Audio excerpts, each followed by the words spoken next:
Okay, we've come to part 2 of the video, and what I've basically done here now is that I've taken the small feet, separated all the joints, and I'm breaking off the inner part where the crab foot is attached to the body. Now, I've done that for everything, and I even kept a few of the small mid-links. So, what I'm doing now is basically starting my machine and taking one and one.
If you see I'm using the picker from time to time, the problem is sometimes that the claw is so full that you can't get a real good suction.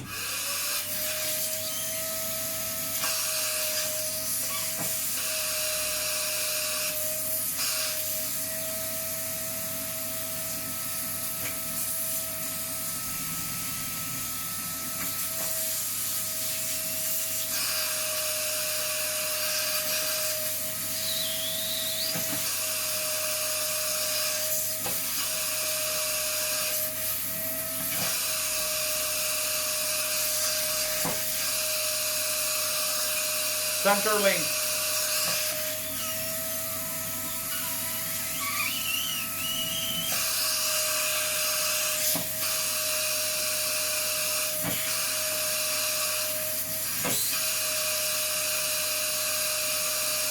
Also another center link.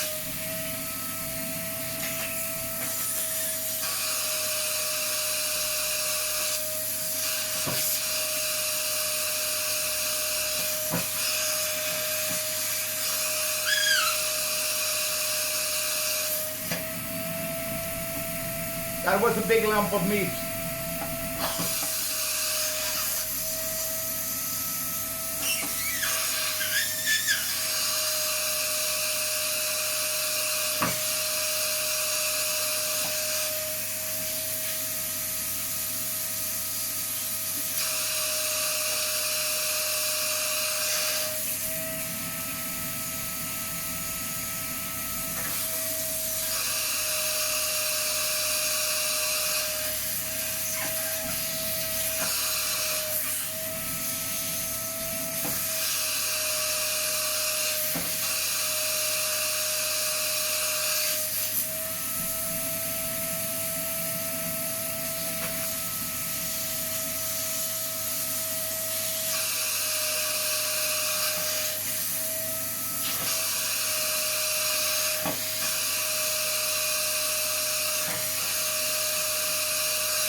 Obviously, I forget one. Oops.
That was it.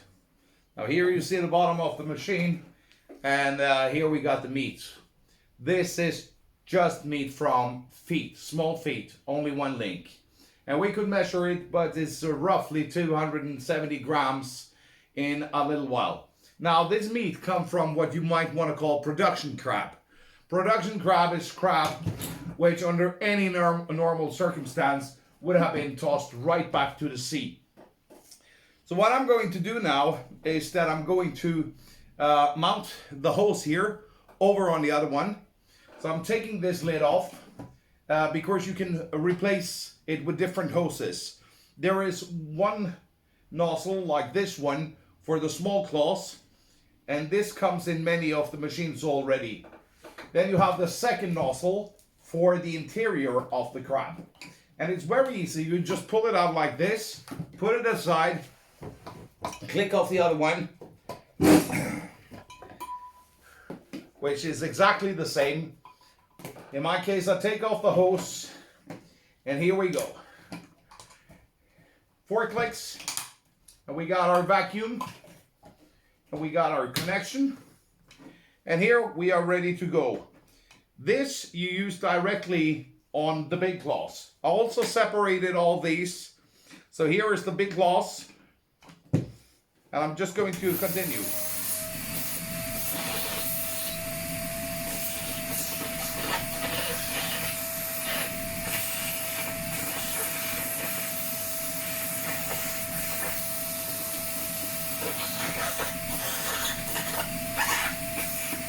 Oh my God, that was full.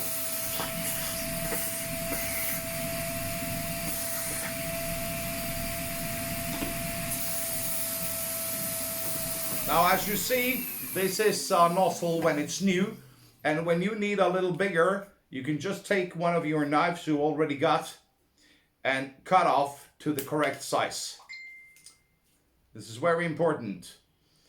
I'm just tossing that away because this came from a new machine, and I normally like to work with a little bigger nozzle tip to not get the machine stuck. Okay.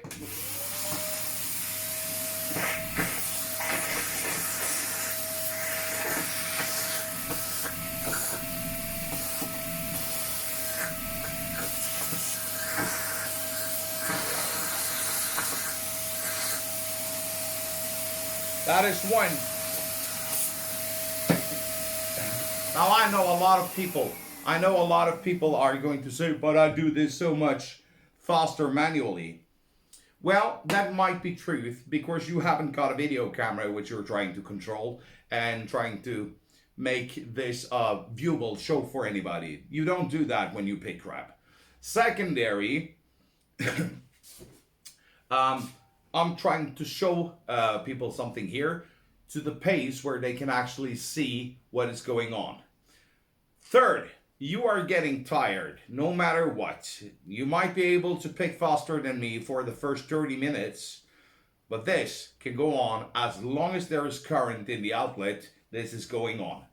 Everybody which knows how to use a pen can use this. So please don't come with that excuse because I heard it before.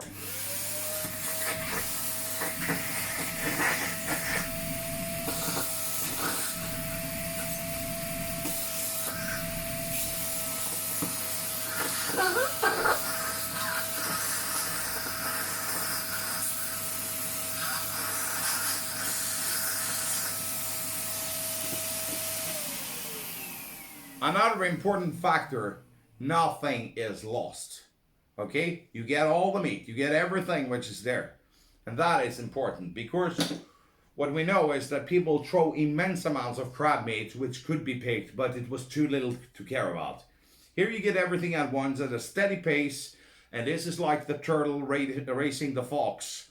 The fox gets far ahead and the stars then get a little sleepy, while here it goes slow and steady, until you beat the fox. And in average, I think that all customers I have increased their speed by as much as 4 to 5 times. So it's in my best interest that people are increasing their speed. If not, they're not buying these machines. If one of the neighbors buys it, it's going to end up like it had been in Norway. 2 more buys it, and then another 4 more.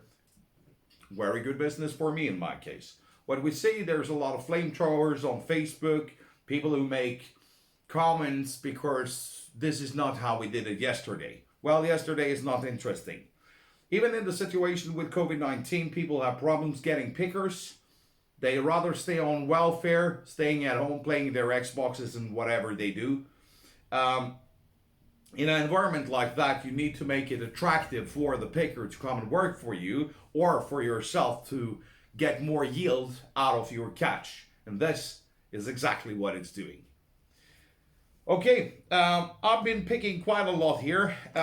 As you see, there are some leftovers within the holes. I just want to address this because this shows up in every video which we made in Norwegian, that people are concerned about this. But no reason to be so.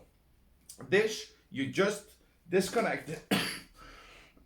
Sorry, you disconnect it, take it out, run running water through here, just connect it to the hose, just hold it up there, squeeze together, and you are able to flush out anything which is left over. There should be a certain amount of crab meat here, because this is a PVC hose, which is partially sticky. That means that once there have gotten a surface of crab meat inside here, the rest is passing through like normal. Okay, good. We are going to prepare one of these, which are the interior of the crab. And what we're doing is that we're picking off all the joints here. Run in, put it backwards. Sorry, Corona made a help for me. I'm just kidding, no Corona. Okay, I always pick off the joints backwards because they're so much easier releasing, and we get the open cavity. We don't cut these in half. Just get off the joint. My God, there is it stuck. And do this with all the interior of the crab which you got available. Everything, line them up so you are ready to pick, and just continue to pick when you are starting the machine. Nobody wants to listen to the vacuum cleaner for more time than they have to. Okay, I'm just going to do one, and after I'm going to get it up to the camera so you can see how empty it is.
Papalaga video. Papalaga video. Oh, that is my son.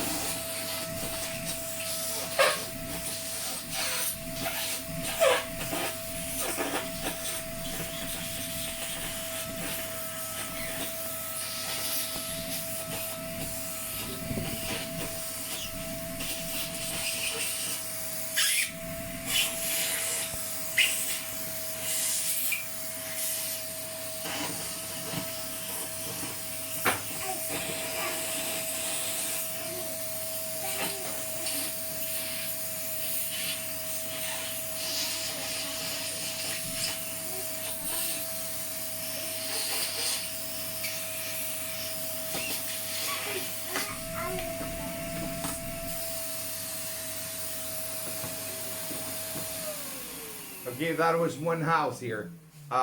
We call them houses here, or krabbestuer in Norwegian. That is my son coming in. I'm going to get my wife now to take the camera over so you can actually see how dramatically empty it is. So sorry for the motion here. Sorry for the motion, and as you see, there is absolutely nothing left inside here. So, and this is, you are getting about, I would say, 50 grams of meat just here. This is something which is very, very time consuming. Also, eggs, these are so good that I just want to eat them. But it's the same. Once you have taken off the feet like this, getting out these joints, you have open access to all the cavities. It's just to use the nozzle very easy like that, and you're good to go. Now, let me eat crab. Thank you for your attention. Try to keep the commentary field with good and decent responses.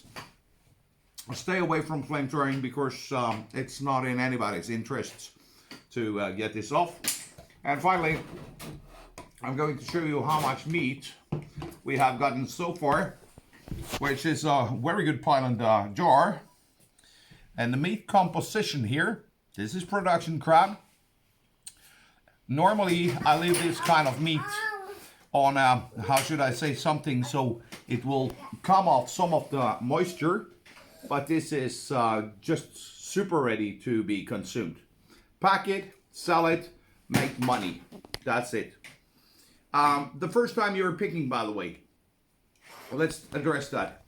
You will get some leftovers of shell, crab shell, especially from this part. But this is like anything. You have never done it before. You're learning exactly how to use the nozzle in, I would say, the first 10 to 15 crabs. So the first time you do this, make sure that you spread out the meat like this. And this is why I myself use a red tarp here, because I so easy can see if there are anything which needs to be sorted out. Go over it visually, put it back in the selling jar, and you are good to go. Now, thank you and bye-bye. Have a good weekend.